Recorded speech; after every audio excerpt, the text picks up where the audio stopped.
Do you react if your kid was stripped right down to his underwear and searched at school? That actually happened to a 10-year-old boy in North Carolina. Justin Cox was ordered to strip down to his t-shirt and boxer shorts after several kids accused him of taking $20. That strip search turned up nothing. Justin's mother is mad because she was not informed before that search took place and only found out when her boy came home upset. The school district is standing behind the decision to do the strip search, saying administrators were within their rights. We want to know what you think. Was the school right to strip search Justin? And how would you react if this was your child? It's a controversial one, definitely. Joining us to discuss this topic and so much more, today's guest, Bruce St. James from 92.3 KTAR. And Bruce, the assistant principal who did the search, apologized to the young man, even gave him a hug right after the search. I don't know if that's going to make up for it. Mom's not buying it. You know, the problem I think I have is and they actually may be within their rights. There are some odd rules when it comes to that.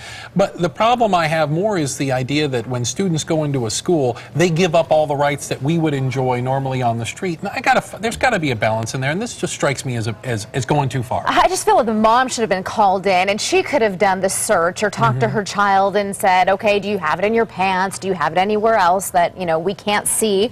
I think for the teacher to have done it, you know, himself, assistant principal, that's just bothers me. You're talking about a third grader, and if this had happened anywhere other than a school, we'd be talking about charges. You know, somebody would have dialed 911, but you walk onto a school campus and all of a sudden a third grader has no rights to privacy, they have no right against search and seizure. I don't like it. And he was treated like a criminal. Absolutely. Yeah, and so many people argue, you know what happens here, because this young man supposedly had lied several times earlier in the year. What happens to just good old reputation here? Yeah. Are we just going to rely on what he did maybe a couple of months ago as the future of discipline? Well, and then this becomes his thing as he moves forward through his entire school career. I guess he could expect to be strip searched more often, using that argument that, well, you know, we'd had some problems with him in the past, so expect to be down to your underwear anytime that something goes wrong. Yeah, it's a tough one, and the school district standing behind the decision of this assistant principal to strip search this young man. Mom says, you know what,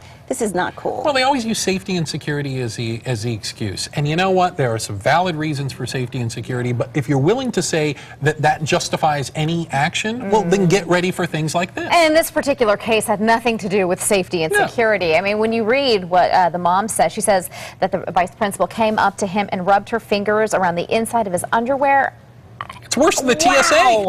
It's worse than the TSA. And they did end up finding the $20 underneath a table. Now, one of the teachers who allegedly was a part of this group who reported this young man as having seen take it, they said that $20 wasn't there when they searched the lunchroom. Covering their butt, you know, that's what they're doing. All right, let's get to what you're saying online. Christian Ang writes, whether he stole or not, I bet he'll have second thoughts about stealing. Sarah Graham says they should have contacted the mother first and had her there to witness or do the search herself. I agree. Tony Reed writes, I protect my children and others. If I even saw this, I would be in great trouble because I would hurt the person doing the so-called search. AJ Achilles, what a great way to teach our young children that anyone with perceived power can order you to strip at the drop of a hat, and you're required to comply. No mixed messages there at all. I mean, we're not talking about asking this little boy to empty his pockets. This is a whole nother level. Yeah, and then, you know, fingers going around the edge of the underwear. We're uncomfortable talking about it. Yes. Yeah. And again, I think you said it best. 10 years old, a third grader. What kind of future ramifications will this cause this young man?